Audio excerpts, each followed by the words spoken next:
还没回来。小薇师傅，难道真的出了什么事？啊，那边的小朋友怎么在哭啊？是发生了什么吗？我们过去看看吧。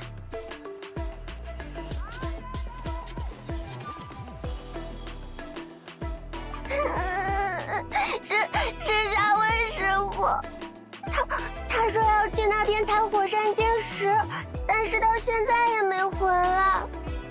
我告诉了守卫叔叔，但叔叔们说现在部族里实在抽不开来人手，而且那边的地形很危险，还待着好多魔物和坏蛋。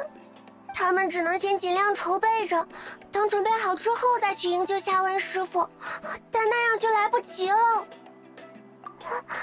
你愿意帮我？太好了，我这就把守卫叔叔之前去过的地方画给你。